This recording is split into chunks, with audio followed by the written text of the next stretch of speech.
Good morning বন্ধুসকল, সুপ্ৰভাত বন্ধুসকল। আজি মা আমাৰ মাজৰ পৰা আঁতৰি যোৱা আজি পঞ্চম দিন। আজি 5 দিন হৈছে। আজি 5 দিনৰ আগতে মা আমাৰ মাজৰ পৰা চিৰদিনৰ বাবে বিদায় ল'লে।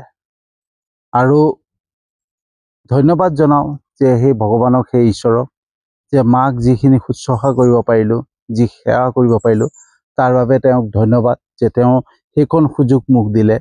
মা জীয়াই থাকোঁতে যিখিনি কৰিব পাৰিলোঁ, যিখিনি মোৰ শক্তিয়ে পাৰিলোঁ, সেই শক্তি অনুযায়ী যিখিনি কৰিব পাৰিলোঁ, তাৰ বাবে ধন্যবাদ। আৰু মাৰ মৃত্যুৰ পিছতো যিখিনি কৰ্ম কৰিবৰ কাৰণে সুযোগ দিলে ঈশ্বৰে, যিখিনি সুবিধা দিলে, তাৰ বাবে ঈশ্বৰক ধন্যবাদ জনাওঁ। মাৰ মৃতদেহৰ মুখাগ্নিও মই কৰিলোঁ, চন্দালো মই হ'লোঁ। বন্ধুসকল, ঈশ্বৰে এনেকুৱা এটা পৰিৱেশ সৃষ্টি কৰিলে, এনেকুৱা এটা সুযোগ দিলে, এনেকুৱা এটা সুবিধা দিলে, যাৰ বাবে মই মাৰ মুখাগ্নিও কৰিলোঁ। আৰু অৱশেষত মাৰ যি চিতাৰ কৰ্ম কাম, যি চিতা শেষ সময়ত যিখিনি কৰ্ম কৰিব লাগে, যি মাৰ চিতাত চন্দালৰ যিখিনি কৰ্ম কৰিব লাগে, খুচনি মৰাৰ পৰা আদি কৰি পেলাই মাৰ শ্মশানটোক ধুনীয়াকৈ ভূমিষ্ঠ কৰিবৰ কাৰণে, মাটি দি পালে পুতিবৰ কাৰণে যিখিনি শ্মশানৰ কাম, যিখিনি কৰিবলগীয়া কাম, সেইখিনি কাম কৰিবৰ কাৰণে ঈশ্বৰে মোক সুযোগ দিলে, সুবিধা দিলে। তাৰ বাবে ঈশ্বৰৰ ওচৰত ধন্যবাদ। মই কাকো দোষাৰোপ নকৰোঁ বন্ধুসকল। মই কাকো এটা কাৰণে দোষাৰোপ নকৰোঁ, কাৰণ ঈশ্বৰে সেইখিনি এটা পৰিৱেশ সৃষ্টি কৰি থৈছে। ঈশ্বৰে সকলো ঠিক কৰি থৈছে যে এইখিনি কৰ্ম কেনেকৈ কাৰ দ্বাৰা হ'ব, কাৰ দ্বাৰা সম্পন্ন হ'ব, সেইখিনি ঈশ্বৰে সকলো ঠিক কৰি থৈছে। কাৰণ আমি যেতিয়া ইউনিভাৰ্চক জানিছোঁ, ব্ৰহ্মাণ্ডক জানিব চেষ্টা কৰিছোঁ, যেতিয়া আমি বুজি পাইছোঁ যে আচলতে আধ্যাত্মিকতা হয় কি, ঈশ্বৰৰ শক্তি হয় কি, ঈশ্বৰৰ কৰ্ম, ঈশ্বৰে কেনেকৈ সকলো সমাধান কৰে, সকলোৰ বাবে সকলো ঠিক কৰে, সেইখিনি জনাৰ পিছত মই কাকো কেতিয়াও দোষাৰোপ নকৰোঁ। মই জানো যে সেই পৰিৱেশ সৃষ্টি কৰিলে এটা কাৰণে, যে মই সেই সুযোগকণ পাওঁ, সেই সুবিধা পাওঁ যে মাৰ মুখাগ্নিও মই কৰিব পাৰিলোঁ। মাৰ শেষ পৰ্যায়ত যি মাৰ চিতা কৰ্ম কাম, যি শ্মশানৰ কাম, সেইখিনিও মই কৰিব পাৰিলোঁ। তাৰ বাবে ঈশ্বৰক সদায় ধন্যবাদহে দিওঁ। কাকো মই অভিযোগ নিদিওঁ, কাকো মই বেয়াও নাপাওঁ। কাৰণ ভৌতিক জীৱনত প্ৰত্যেকৰে ব্যস্ততা জীৱন এটা আছে, প্ৰত্যেকৰে নিজস্বতা বোলা বস্তু এটা আছে। কাৰো বাবে আজিৰ জীৱনত সময় নাই, কাৰণ নিজৰ জীৱনটোৰ কথাও চিন্তা কৰিব লাগে। গতিকে প্ৰত্যেকে নিজৰ জীৱন চিন্তা কৰি পেলাই সেই শেষ পৰ্যায়ত শ্মশানৰ ওচৰৰ পৰা আঁতৰি গৈছিলে। আৰু আঁতৰি যোৱাৰ একমাত্ৰ কাৰণ হৈছিলে যে ঈশ্বৰে সেই পৰিৱেশটো সৃষ্টি কৰিছিলে। আৰু ঈশ্বৰে পৰিৱেশটো সৃষ্টি কৰি পেলাই সেই সুযোগকণ মোক দিছিলে, সেই সুবিধাখন মোক দিলে ঈশ্বৰে, যে সেই কৰ্মও যাতে মই কৰিব পাৰোঁ। আৰু তাৰ বাবে সদায় মই ঈশ্বৰৰ ওচৰত কৃতজ্ঞ জনাওঁ, সদায় ঈশ্বৰক ধন্যবাদ জনাওঁ।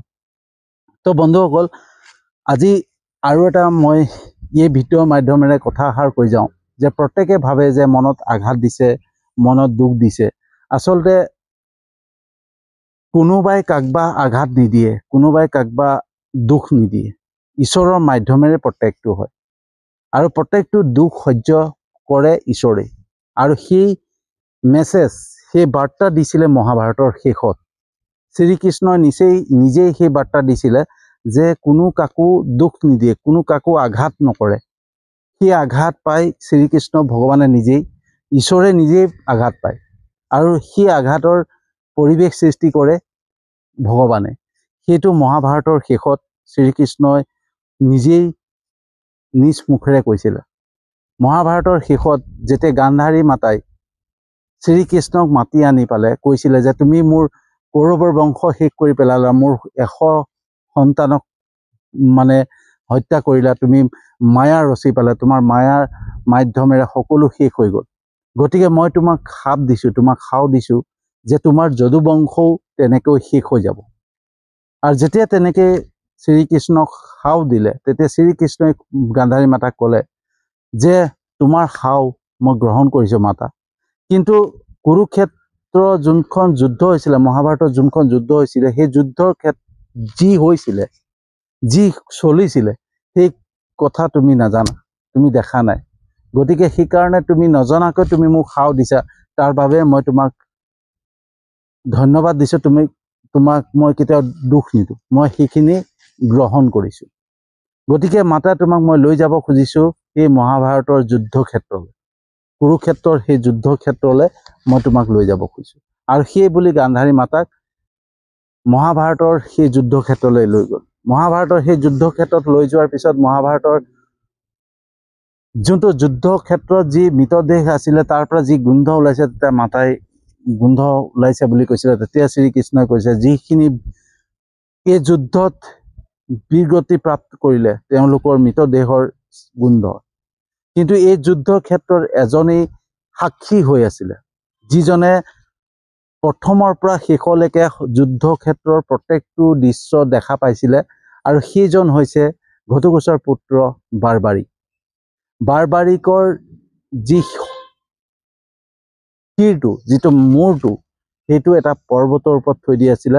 আৰু বাৰবাৰিকে সেইটো মানে শ্ৰীকৃষ্ণৰ ওচৰত আশীৰ্বাদ বিচাৰিছিলে যে মই যাতে সকলো দৃশ্য, মহাভাৰতৰ সকলো দৃশ্য চাব পাৰোঁ। কাৰণ শ্ৰীকৃষ্ণই বুদ্ধি কৰি পালে বাৰবাৰিকৰ শিৰচ্ছেদ কৰিছিলে। সেইটো কেনেকৈ কৰিছিলে মই এটা ভিডিঅ' বনাম, কিন্তু আজি সেইখিনি ক'ব গ'লে বহুত দীঘল হ'ব। গতিকে মই আজি যোনটো বিষয়বস্তু সেইটোৰ ওপৰতে ক'ম। তো যেতিয়া বাৰবাৰিকক দেখুৱালে, বাৰবাৰিকক দেখুৱাৰ পিছত গান্ধাৰী মাতাক ক'লে এয়াই তোমাৰ পুত্ৰ হয়, গতিকে তুমি তোমাৰ পুত্ৰক প্ৰশ্ন সুধিব পাৰা যে মহাভাৰতৰ যুদ্ধত কি হৈছিল। তেতিয়া গান্ধাৰী মাতাই বাৰবাৰিকক সুধিলে যে শ্ৰীকৃষ্ণই যি কথা কৈছে সেইটো সত্যনে?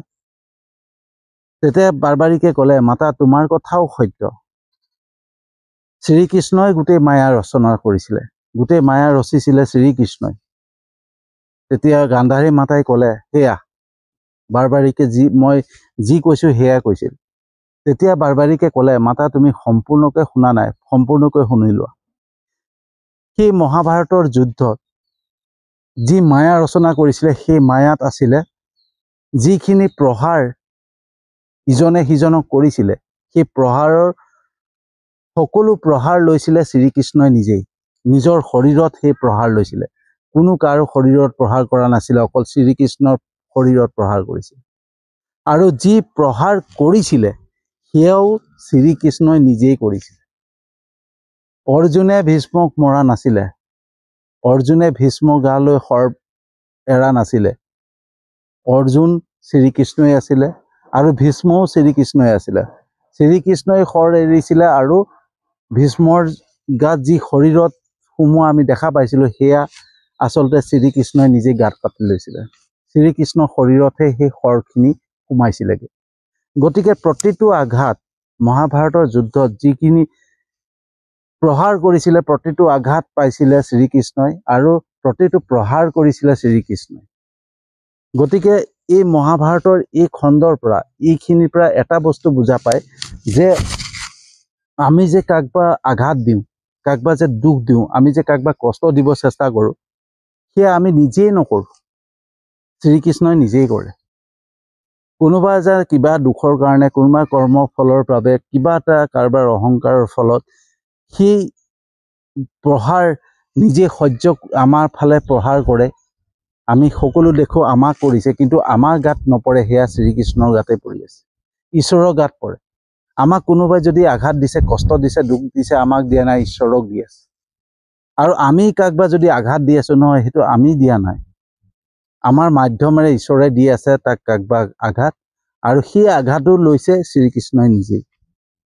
গতিকে আমি যদি কাকবা দুখ দিওঁ, কাকবা আঘাত কৰোঁ, নহয় আমি আচলতে সেই ব্যক্তিজনক নকৰোঁ, আমি ঈশ্বৰক কৰোঁ, ভগৱানক কৰোঁ। গতিকে সেই কথা জনাৰ পিছত, আমি সেইখিনি কথা জনাৰ পিছত মই যেতিয়া নাজানিছিলোঁ তেতিয়া মই খং কৰিছিলোঁ, ৰাগ কৰিছিলোঁ, অভিমান কৰিছিলোঁ। কিন্তু এতিয়া যেতিয়া মই সেই ধাৰ্মিকতাৰ যিখিনি আধ্যাত্মিকতাৰ কথাখিনি জানিবলৈ চেষ্টা কৰিছোঁ, বুজিবলৈ চেষ্টা কৰিছোঁ, আৰু সেইখিনি জনাৰ পিছত মই কেতিয়াও কাকো দোষাৰোপ নকৰোঁ, কাকবা দুখ নিদিওঁ, কাকবা আঘাত নিদিওঁ। সেইখিনি এটাই জানো যে সেইখিনি সকলো পৰিৱেশ সৃষ্টি কৰিছিলে ঈশ্বৰে, আৰু ঈশ্বৰে এটা কাৰণে সৃষ্টি কৰিছিলে মোৰ বাবে। আজি ঈশ্বৰে সেইখিনি পৰিৱেশ সৃষ্টি নকৰাহেঁতেন আজি সেইখিনি মই কৰ্ম কৰিব নোৱাৰিলোহেঁতেন। হয়তো এটা সময়ত মোক মাৰ যেতিয়া মানে আধা কৰ্ম হয় তেতিয়াই চিতা আধা জ্বলাৰ পিছতেই পৰিয়ালৰ লোকক ঘৰলৈ পঠিয়াই দিয়ে, ঠিক আছে।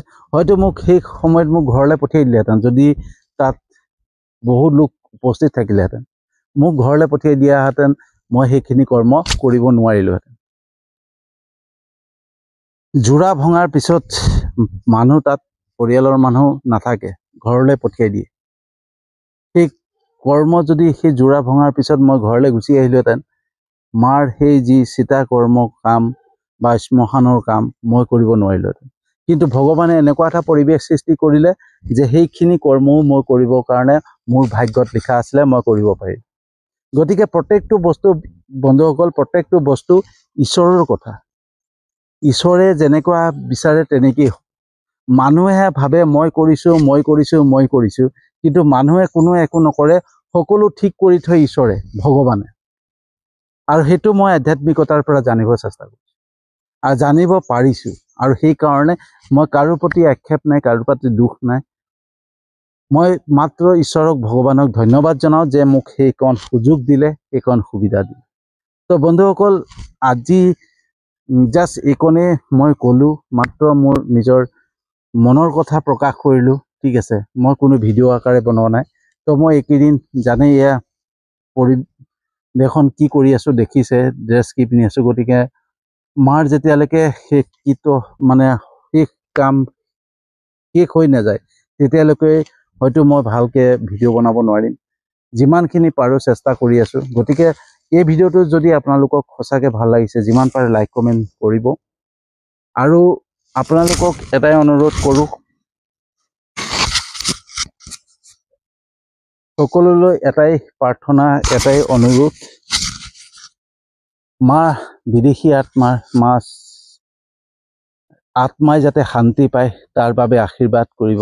ভগৱানৰ ওচৰত, ঈশ্বৰৰ ওচৰত আৰু আপোনালোকৰ ওচৰত এটাই কামনা কৰোঁ, যাতে মাৰ আত্মাই সদ্গতি পায়, মায়ে মুক্তি পায়। মাৰ চিৰ শান্তিৰ কাৰণে, মাৰ আত্মাৰ চিৰ শান্তিৰ কাৰণে আপোনালোকৰ ওচৰত আশীৰ্বাদ বিচাৰিলোঁ। ইয়াকে কৈ পেলাই আজিৰ ভিডিঅ'টো সামৰণি মাৰিছোঁ।